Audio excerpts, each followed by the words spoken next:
Welcome to the It Was a Thing on TV podcast, episode 3, a special two-part episode. Submission 010, Manimal and Automan. Manimal aired from September 30th of 1983 to December 17th of 1983 for a total of 8 episodes.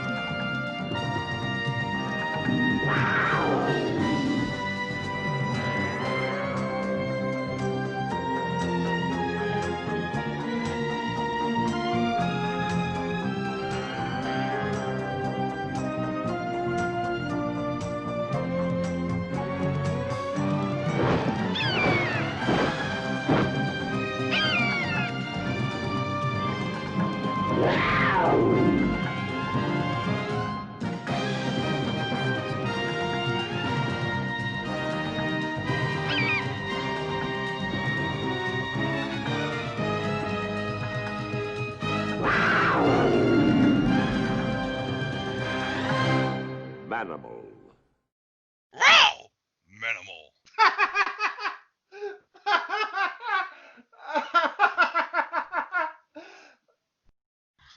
Yeah, oh my, it's going to be one of those episodes. We chose 2 episodes today because they're linked by one person, and this person, he created a number of great series over the 70s. He created Switch, which ran for 3 seasons. Quincy ran for like 7 seasons, 6 seasons. He did Hardy Boys and Nancy Drew Mysteries. He also did the original Battlestar Galactica. And he did Buck Rogers in the 25th century in the late 70s and early 80s. Plus also some other shows. BJ and the Bear. And he created The Fall Guy and Knight Rider. But these 2 episodes are sort of like separating his good work from his bad work.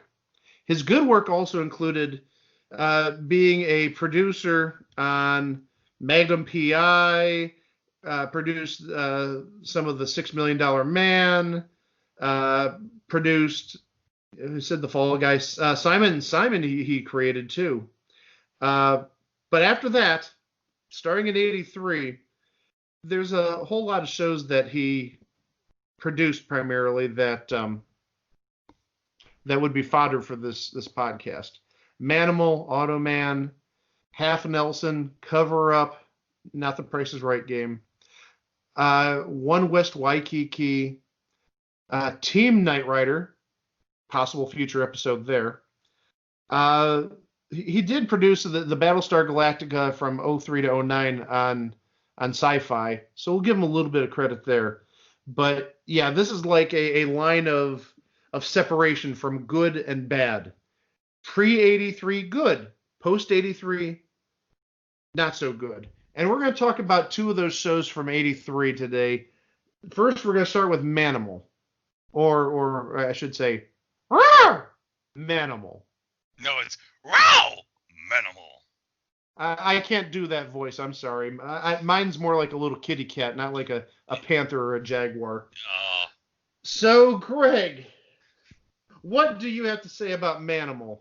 What else can I say about Manimal? Except I will read the opening narration from the legendary fat man himself, William Conrad. Dr. Jonathan Chase, wealthy, young, handsome, a man with the brightest of futures, a man with the darkest of pasts. From Africa's deepest recesses to the reified peaks of Tibet, heir to his father's legacy and the world's darkest mysteries, Jonathan Chase, master of the secrets that divide man from animal, animal from man. Wow! Manimal. I didn't expect that. Oh my gosh. Yeah, this was on Friday nights along with Mr. Smith, which we covered last week, and Jennifer Slept Here, which we're going to cover next week. Oh, they just had a bunch of winners on NBC Friday nights back in 1983. Oh my. Well, Greg, I'm going to let you take the reins of this because I don't know how much of this I can handle. Okay, well, Manimal follows the adventures of Dr. Jonathan Chase. Now, Jonathan would be a shapeshifter, and he could turn himself into any animal he chose and use this ability to fight crime. He got this power from his father right before he died, as seen in that brilliant opening credit montage back from when he was a little kid. And his dad tells him, "It's not the end, it's only the beginning." And then his dad disappears and becomes one with nature, I guess. His body disappears. So I guess he's kind of like Yoda in Return of the Jedi. He just becomes one with nature and disappears. Except I don't know what if Manimal has some kind of relation with the Force or anything. And some of the animals that he turns into, he turns into falcons or eagles, and he turns into panthers. Uh, he's turned into a snake once to be Yep. used as like a rope to pull somebody from quicksand. We're going to avoid the double entendres Yeah. of a woman grabbing a snake. I Um, should note. Only two people on this show were aware of Jonathan's secret: his good friend Ty Earl and police detective Brooke McKenzie. And Jonathan and Ty would assist Brooke with a case she was working on in the first episode, with Jonathan transforming himself into an animal when it became useful. Greg and I had some arguments about this in terms of what's useful. Oh yeah, I have a bone to pick with you, Mike, about this. I argue that he was never a good animal because couldn't you see like a good animal being useful in some cases? And by good animal, I mean a puppy dog, a kitty cat. No, well, here's the thing, Mike. He's helping to solve crimes. Why would you solve a crime if you're going to be a cute animal? Wouldn't you want to be a ferocious animal to have the criminals fear you? Well, if you're a little kitty cat, you've got those little paws and you don't make a lot of noise when you walk. Wouldn't that be good to sneak up on somebody and then Yeah, maybe you go from like a kitty cat into a jaguar and then maul somebody? you just wanted to see a transformation where he turned into a cat. So, but it's a valid point. I mean, uh, there are so many things he could have turned into, good, not necessarily good, bad, or otherwise. But I mean, you could use good animals per se in situations like that. You could be a butterfly flying into some office window. You could be a little hamster going through the ductwork in the ceiling to go into the hidden office of somebody. Am I wrong? Why would anyone want to see him turn into a hamster? Okay, look, No one would want to see that. okay, but listen. You had Mistress Smith on an hour earlier, and then you had Jennifer Slept here, so the kids are still probably watching. Don't you want to attract the younger viewers, like the 9-year-olds or 8-year-olds like me at the time, with a cute little kitty cat or a gerbil or a No, butterfly or a you want to ladybug? see some action. You want to see some action. You want to see him turn into a ferocious panther or a bear. You want to see him turn into a bear and maul people. You want to see him as a hawk snooping in on the criminals down below. Why couldn't he be a pigeon instead of a hawk? He did turn into a pigeon once. Oh, so he was a good animal. Thank you. But he also turned into a hawk. Okay, then why couldn't he have been like another nice bird? A lovebird, a parakeet. Why did it have to be a hawk? Because hawks are cool. Hawks are cool, I'll give you that. So yeah, so he turned into jaguars and hawks and snakes and one time a pigeon. Now I could see why you would hate pigeons. You're from New York. Nobody in New York likes pigeons. He would also sometimes transform himself into a third animal. Sometimes he would transform into a bull. He transformed into a bear. He transformed into a dolphin, and he even transformed himself into a horse. But of course, the problem is these transformations would usually take place off screen. You know what? The one thing he couldn't transform himself into? What? A good TV show. No, I will not take this, Mike. I will not stand for it. You will not besmirch the greatness that was Simon McCorkindale in this show. I'm sorry. I will not. And also, Mike, I should note, the transformation sequences were designed by legendary special effects artist, Academy Award winner Stan Winston. Good. That and $1 will get you a cup of coffee. Oh wait, you're gonna knock the greatness that is Stan Winston with his amazing special effects when he would turn into a freaking panther or a snake? You don't think those were cool? I'm going to make full. It scared me as an 8-year-old. Okay, I was very sensitive back then, and apparently I still am now. I'm just going to, for full disclosure, I lasted all of about 5 minutes on this show. Oh, how could you? Because it was so bad. I've Give seen it a choice. better acting at kindergarten variety shows. No, I will not. No. This was great. I'm gonna stand by it. Go ahead and defend it. Okay. Think about this.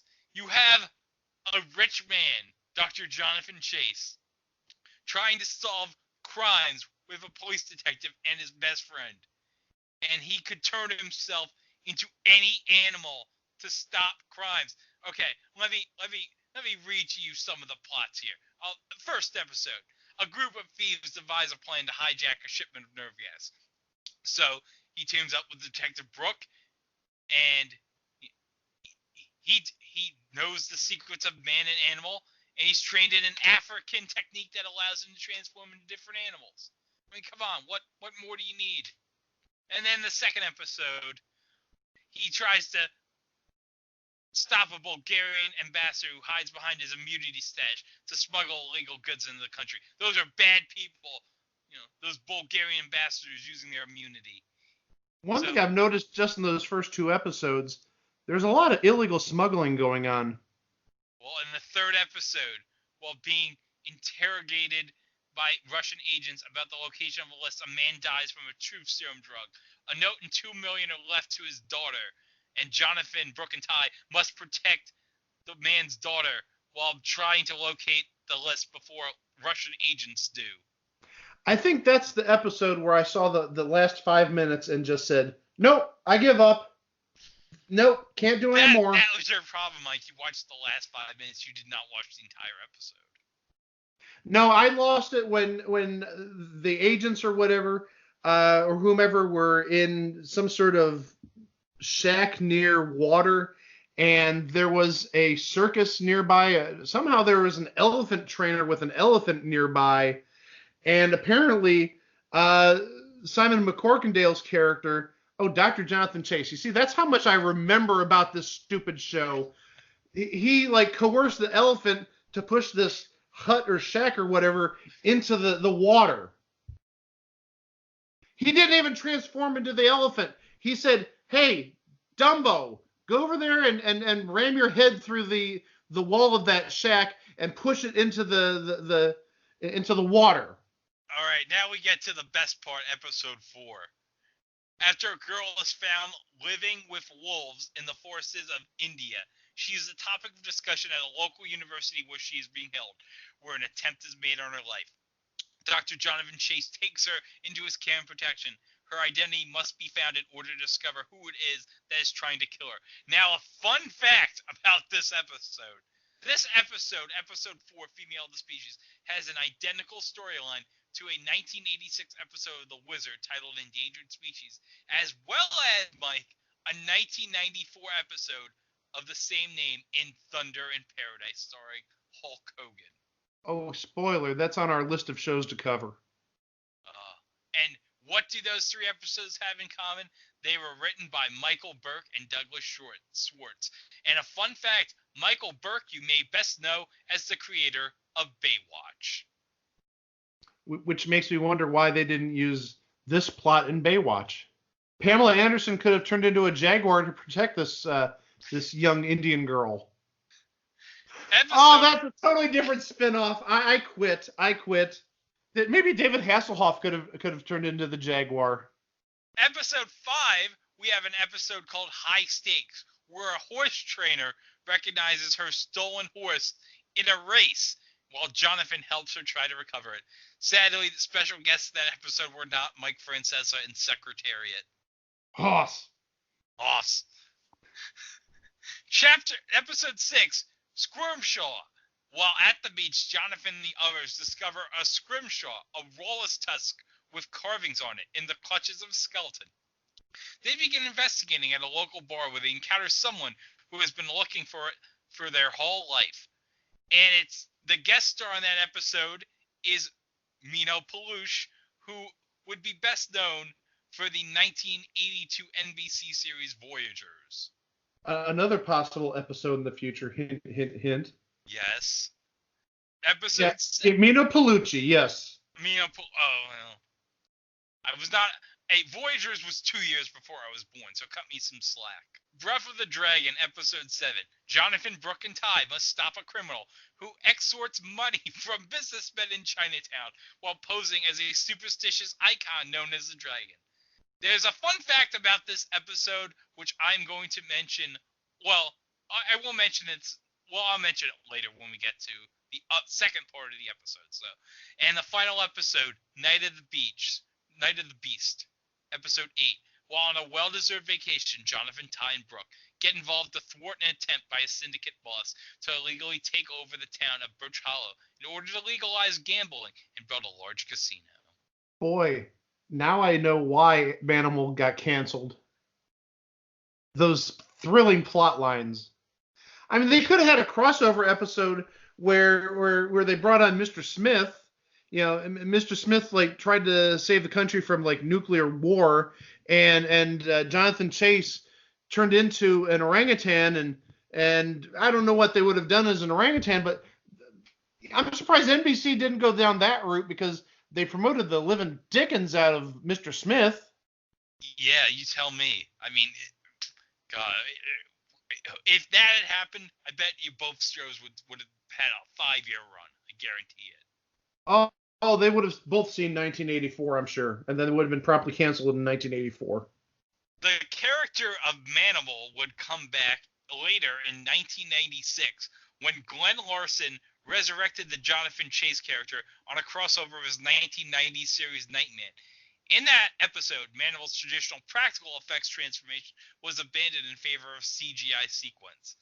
And in the episode, Nightman aligns with Dr. Jonathan Chase to stop Jack the Ripper, and it involves time traveling, that is just amazing.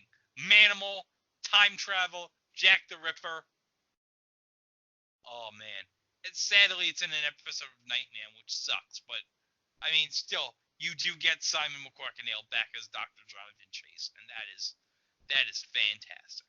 And if you're as captivated by this as I am, Shout Factory actually released the entire series on DVD in 2015.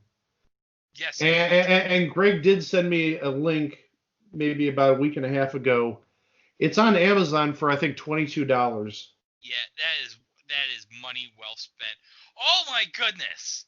On the wiki, in 1984, a Manimal Annual was released in the UK. It is a book containing stories and comics and games based on the show. Hold up. I gotta try to find this. You know what I'm searching for? Well, there it is. $43.28 pre-owned on eBay. Or the cost of 2 series of it on DVD. Oh my God. Wow. They'll create annuals for anything in England. Oh, you're telling me. But speaking of eBay, we got to mention some stuff we saw on eBay a couple weeks ago. I mentioned last week the pictures we found of Mr. Smith and Bobo, some of the pictures we found relating to Manimal.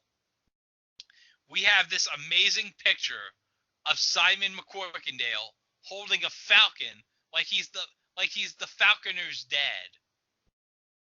Simon McCorkindale was the best falconer until Peter Griffin came along with Sidecar Falcon Xerxes. And we also found a picture of Simon McCorkindale in the transformation sequence with the panther head on. Oh, don't you wish you can get one of those signed by him? How dare you, Mike? You know he's passed away. I know, but just the collector value of him wearing that head and having it autographed. Oh my God. That's something you'd hang in your bathroom, I'm sure. Oh man, it would. Next to the pictures of Super Train I'll have one day. Super Train. Oh my gosh.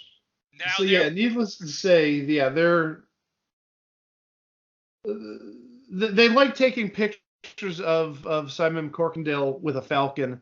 Some of them with Melody Anderson, some without. I mean, if you look at the Wikipedia, the picture that's used there is Simon McCorkindale with a falcon and Melody Anderson. And it's a beautiful picture, if I must say. I think any picture of Manimal would be a good picture to you. You damn well bet. Well, Greg, you purposely skipped episode number 7, Birth of the Dragon. There's something you wanted to add. Oh, yes. Please, take it away. Okay, a fun trivia note. Both episode 7 and one episode of Automan feature a crossover. Now, what is Automan? What you say? Well, you're going to find out right now.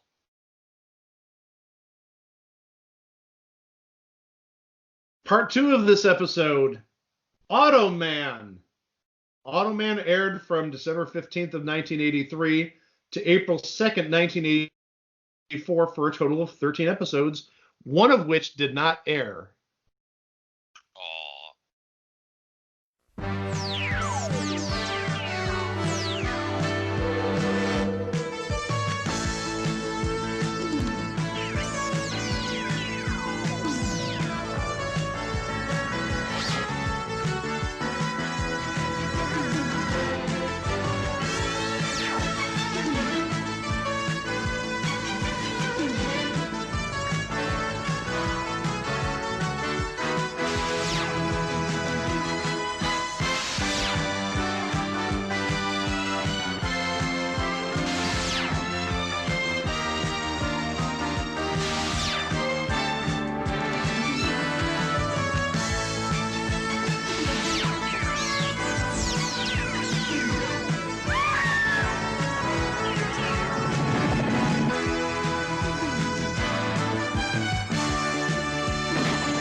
And if you could see how much pain I was in talking about Manimal, Automan's actually even worse. This one, I don't think I lasted more than about 4 minutes into.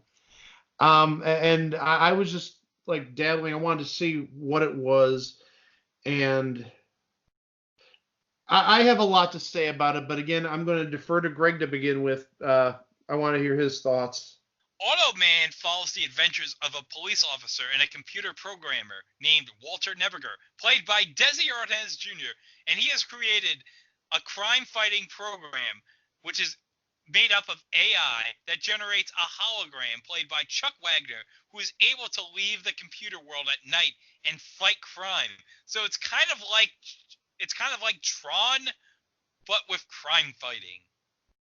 And that's actually the comparison I made, because when I first saw this, the suit that Automan wears, or maybe not even the suit, his body, is like the neon blue electric sort of like pattern or whatever that you saw in Tron on the suits that the those riders wore. I haven't seen Tron in a long time. I just know they're very similar to what was used in Tron. Yes, it's like Glenn Larson saw Tron in the theater and he's like, yeah, I'm making a show about this. Making a show about this, but I'm adding crime fighting. Along with Manimal, where we have a guy who can turn into any animal. This is going to be gold. Well, that's what he said back in 1983, and boy, was he wrong. Now, I love that in the first episode, they don't even like waste the entire pilot on the origin story of Automan. They just simplify the origin story in like 2 to 3 minutes. Here's Desi Arnaz Jr. He's a computer programmer. He wants to fight crime, but he can't because he's a computer programmer. So he just creates this program, and here's Automan. There you go. And he's like a hologram. Oh, he is. So he's not even a real man. He's like a hologram. Yet he like takes up space in 3 dimensions. So again, that makes it even more ridiculous. And I mentioned this to Greg earlier. Something I was looking at earlier.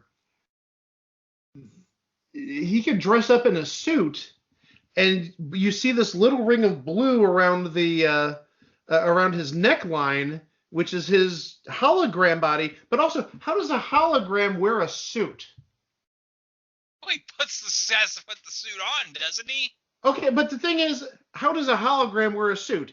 Did the Tupac hologram put on some outfit to sing at Coachella or whatever a few years ago? You can't put a suit on a hologram. Hologram is like an optical illusion. It's not 3-dimensional. Well, I'm sorry for interjecting some reality into this, but come on. Holograms cannot wear suits. I'm going to hashtag that. Hashtag holograms cannot wear suits. That's going to be the second biggest hashtag of 2019 next to Gary was robbed. Hashtag holograms cannot wear suits. Okay, that's going on all the websites when I update it with this episode. But it's just ridiculous. Like I said, I'm waiting for somebody that he's talking to that sees like this little thin neon, almost like a collar around his neck to like pull down his suit and be like, what is that glowing neon toothpaste gel like color coming from your neck? And he just goes, I don't know. Desi Arnaz Jr. created me. Maybe I just don't get fiction, or maybe this fiction is just too stupid and absurd for television. But holograms cannot wear suits. Dang it. I'm going to fight that to my death. Do you want to hear something amazing? Okay. While in the real world, Automan posed as a government agent. Do you want to know what his fake name was? Oh, Mr. Smith? Oh, no, that is another government agent. Otto J. Man. Okay, this is like the laziest TV show in history. Otto J. Man. Really? What? No, that's just lazy writing. He could have been, Bob McCorkindale or something like that, with all due respect to Simon. But no, he's Otto J. Man, because why? He's Automan. Ha ha ha ha ha. Lazy. This was a secret to everybody except Walter's close associate, Roxanne Caldwell, played by Heather McNair. Now, Desi Arnaz Jr.'s character of Walter Neviger could merge with Automan and to become one being sharing consciousness and skills while retaining Automan's invulnerability. Isn't that amazing? No, there's more things even more amazing about this. I'm wondering, in the opening sequence, something that doesn't even frigging exist got a credit. Cursor as himself. He's this little, like, ball that looks sort of like diamondy, and it's spinning, and oh, by the way, Cursor's a little pervert. Oh, he is. He definitely is. Yeah, if you see the opening credit, he puts a little heart on top of Heather McNair, and it just happens to be a heart surrounding her attributes. Really? I'm sure that wasn't coincidence. Oh, that's great TV for 8 o'clock in the evening. That's the other thing. I can't believe this aired at 8 o'clock. This is like a 9 o'clock show. This is Manimal stuff. It aired at 8 o'clock. Well, didn't the A-Team air at 8 o'clock?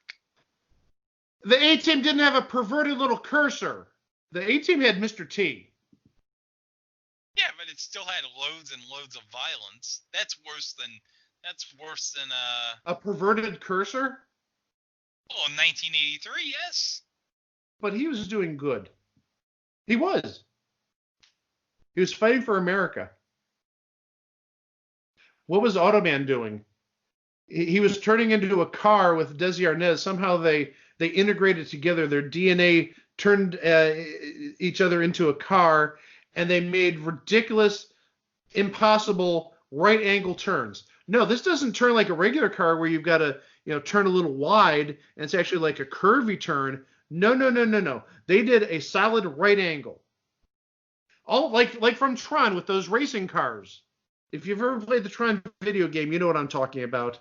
One of the best video games ever, by the way. But seriously, he makes a right angle as a turn. No, that's not possible. Again, I'm sorry for bringing reality into this, but no. There's a reason why I did not see the show as a kid. There's a reason why I didn't hear this until many, many years later, and then went down the rabbit hole of watching this for 5 minutes. Continue. Do you want to go over the episodes titles? Oh, I was hoping you would. Okay. Episode 1, Automan. We've already discussed the basics, but okay, here's the thing. Walter Nebiger's superior, Captain Boyd, has assigned Nebiger to a desk job where he can utilize his skills as a computer expert. That's, I watched like 20 minutes of the pilot. I'll be honest, Mike, I couldn't get through it, so. Hey, still 20 more minutes than I did. I didn't watch the pilot. But here's a great title, Episode 2. Are you ready for this title? I'm seated. Staying alive while running a high flash dance fever. Okay, too many pop culture references there. Staying alive while running a high flash dance fever. Did Glenn Larson go to Alex Trebek to suggest the title of this episode? Maybe he got the $10,000 Chinese fishbowl. That's another future episode. Potentially, yes. Yes. Walter and Automan investigate a judge that appears to be corrupt and involved with the mob. The mob are a dangerous undercover regime and capture Roxanne.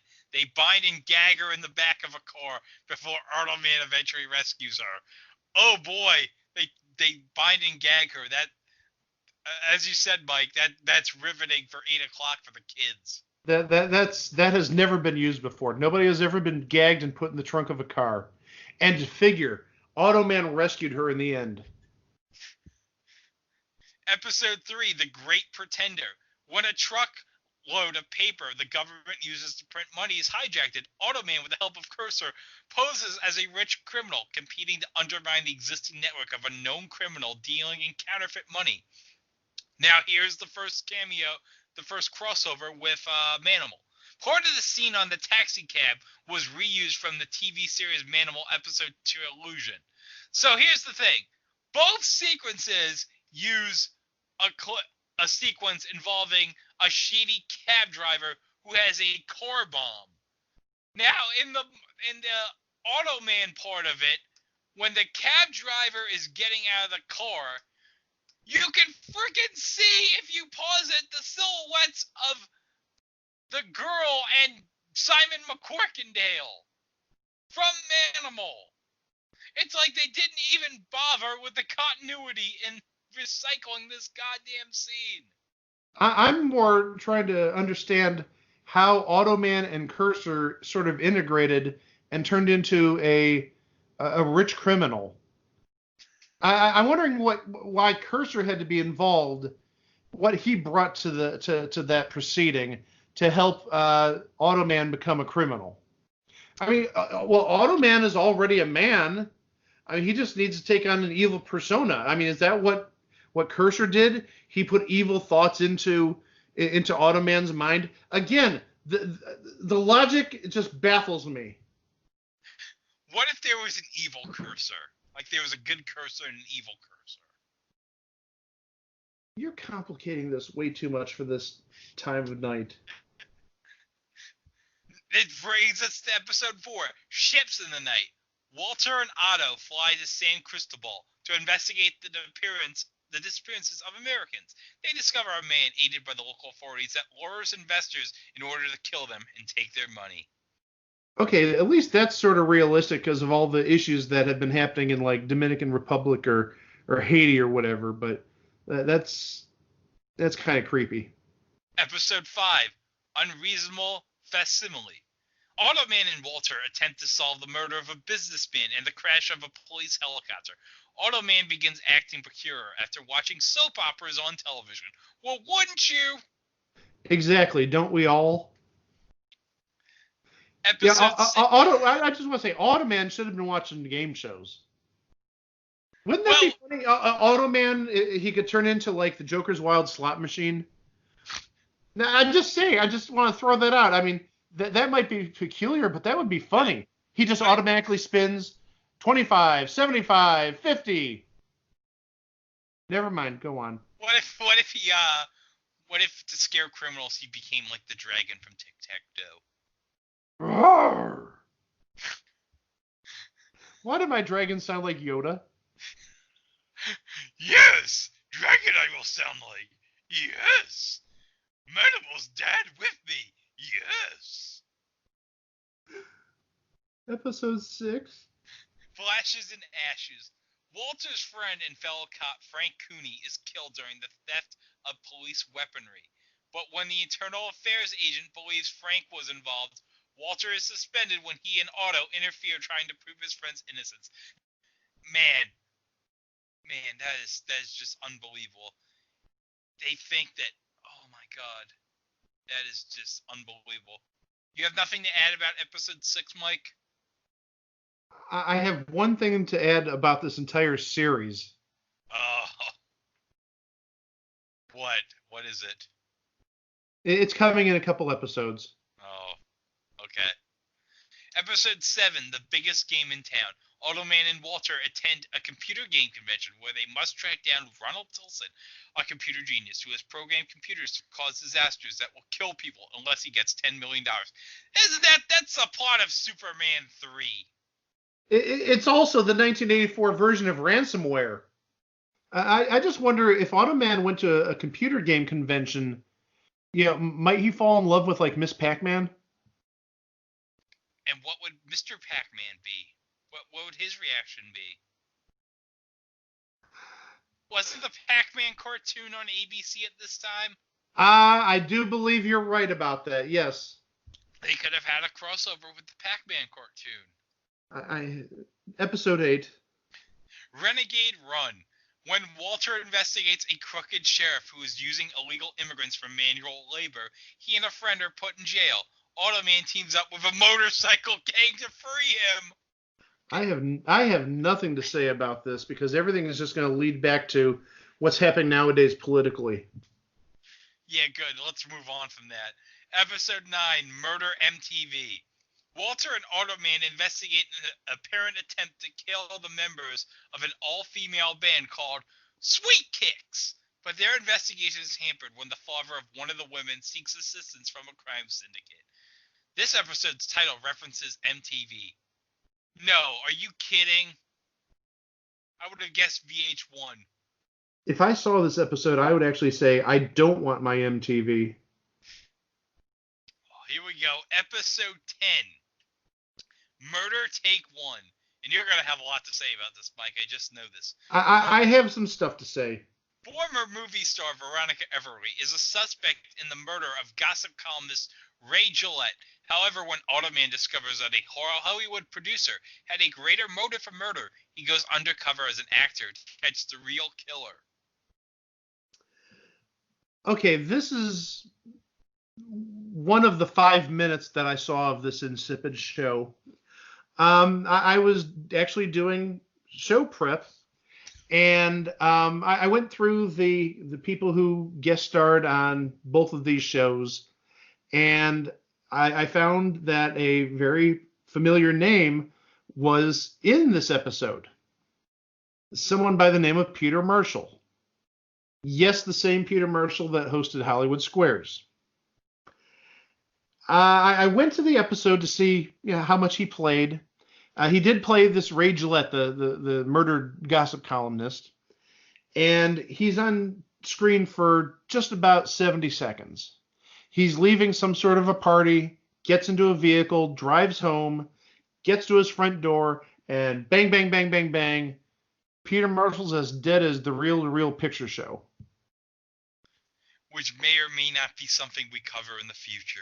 Why don't we just say all our submissions right now while we're at it, just so people can get out of their system. Are you gonna cover this show? Are you gonna cover that show? Yes, we're just gonna say yes. We're gonna cover all the shows. We're gonna be here till I'm like 90 and Greg is like 80. We're just gonna be covering game shows, or not game shows. We're gonna be covering all sorts of bad shows from our nursing homes.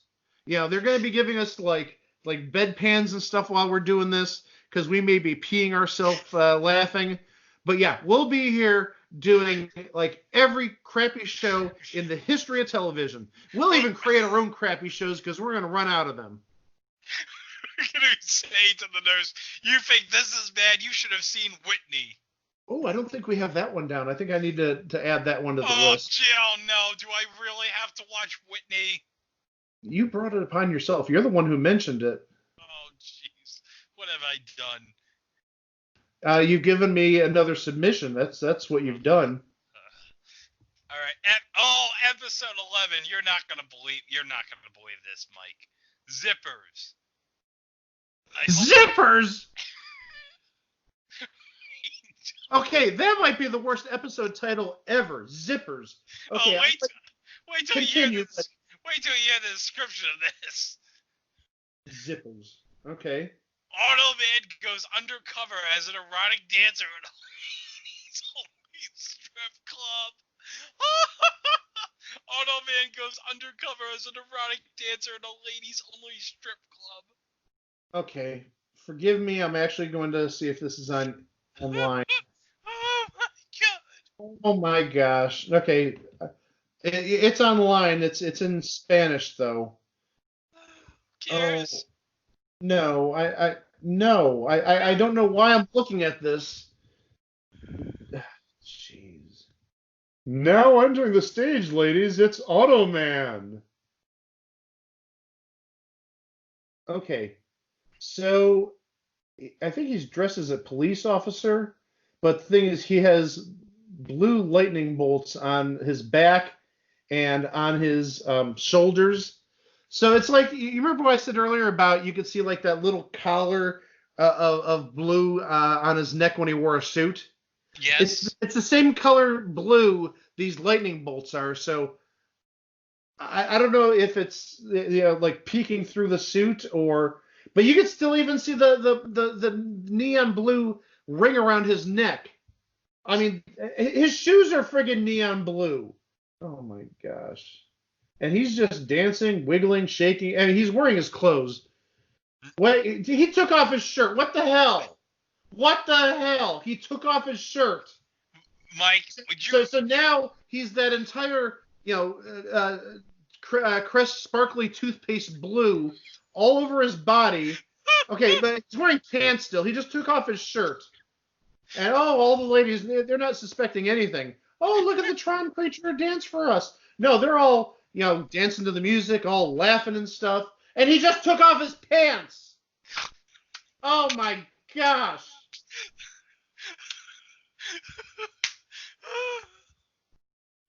And I don't think he's wearing any underwear. I think he's wearing a belt, though. What the hell? This doesn't make sense. No, he's not wearing any underwear. And this aired at 8 o'clock at night. Okay, you're making your... Wait! Is he wearing underwear? His butt doesn't have any of that blue sparkly crap. Mike, I have an honest question. Who would you rather see at a ladies-only strip club stripping? Automan or Bobo? What the hell are those two choices? That I'd rather gouge out my eyes. But this is... I don't freaking get this. No, no. And if you're wondering, this is about 14 minutes into the episode, and Hold he up. just did a backflip onto the Oh, top of the stage. hold up. I need to see this because I need to see this too. Hold on. Okay, he starts dancing about 12 and a half minutes into the episode.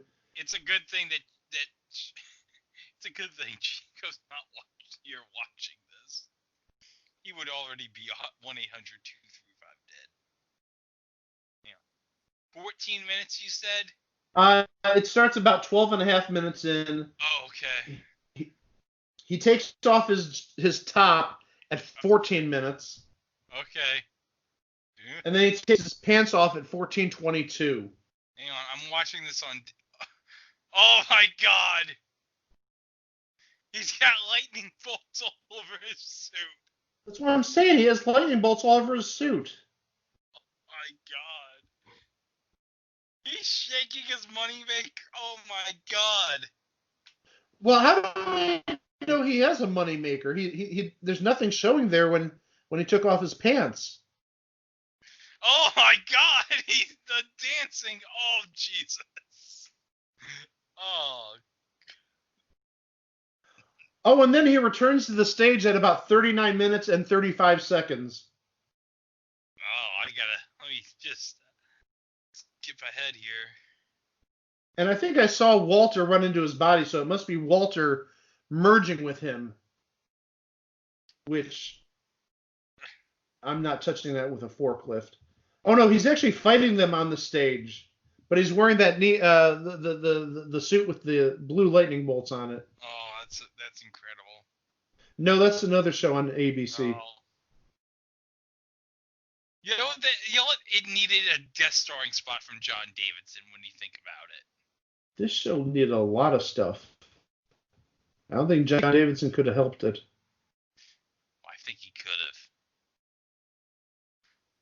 Oh my god, he used like his force lightning bolt and he just made a person collapse. That was amazing. We need to go to episode 12 after that. Oh god, alright, here we go. Alright, let's resume. Now, we're keeping all that in. There is no resuming. That's all staying in here.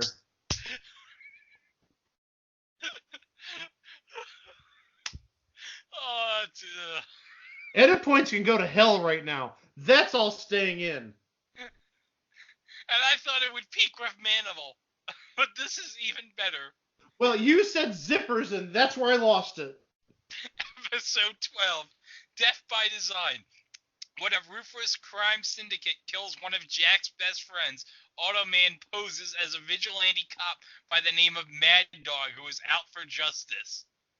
Sadly does not turn into Chris Russo.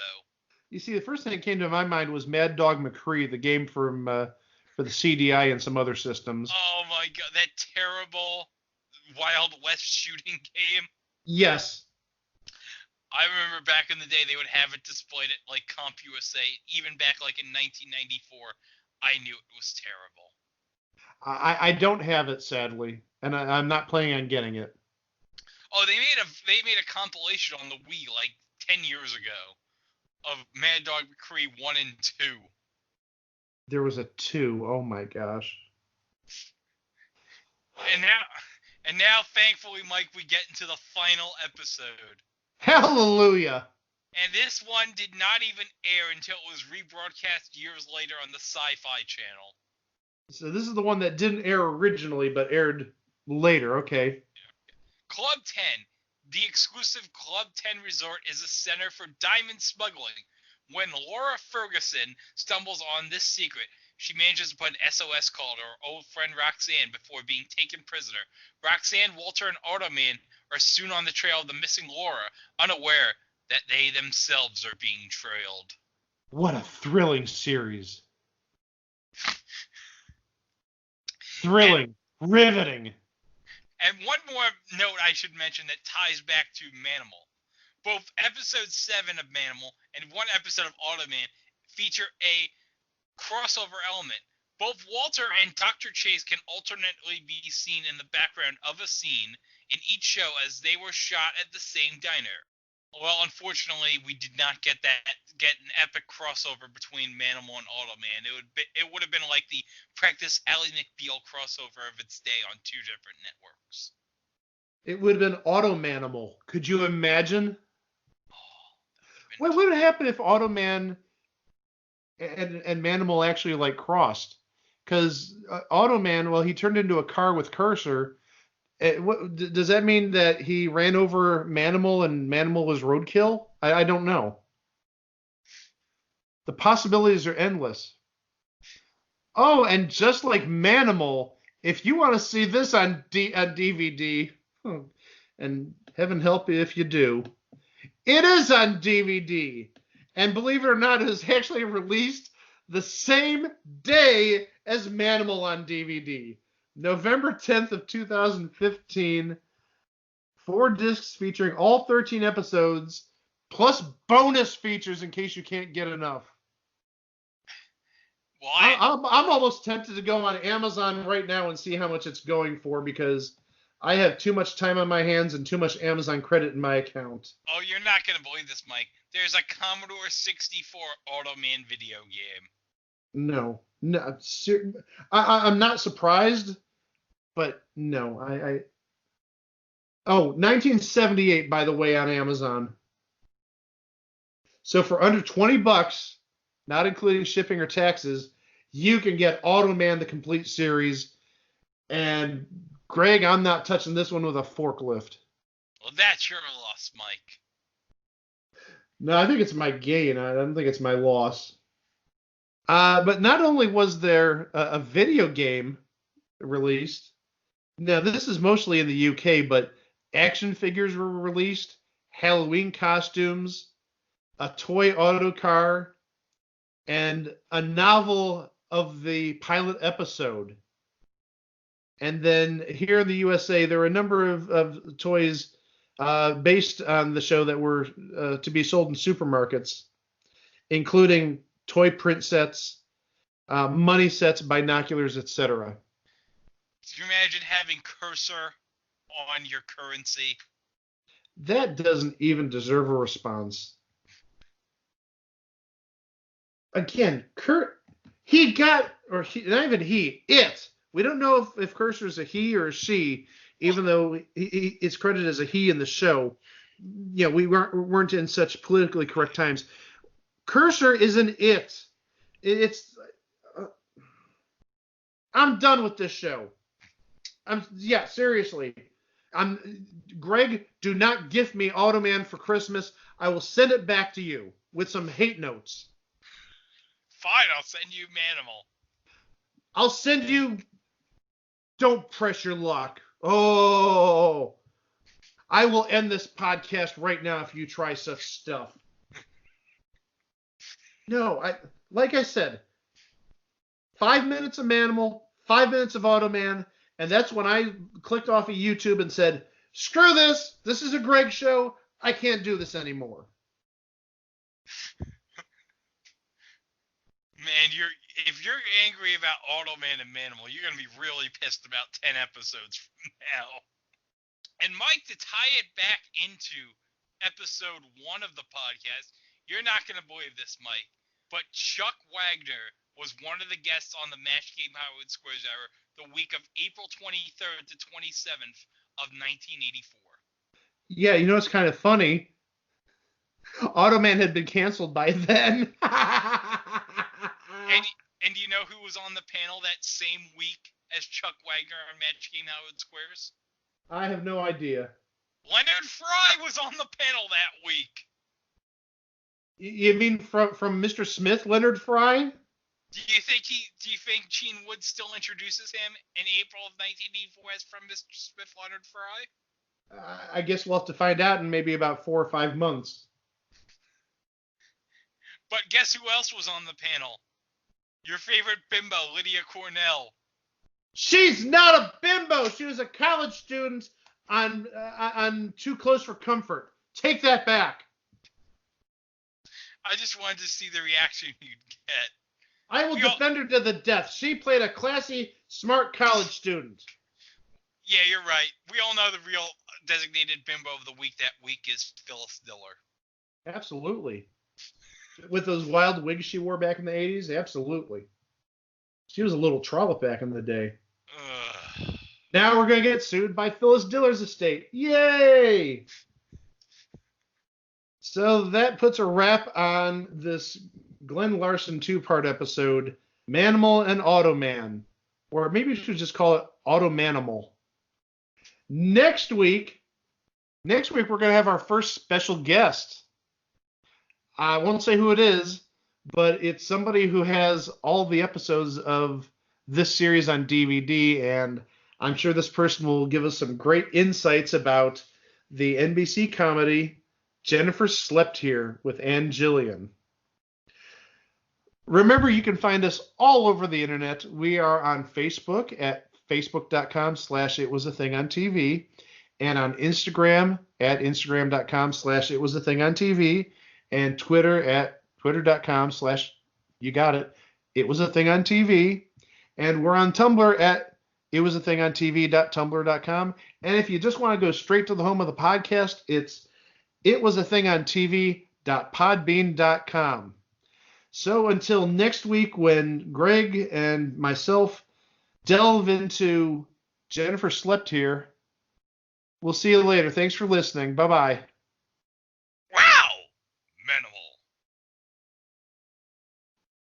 Maybe I should end every show like that.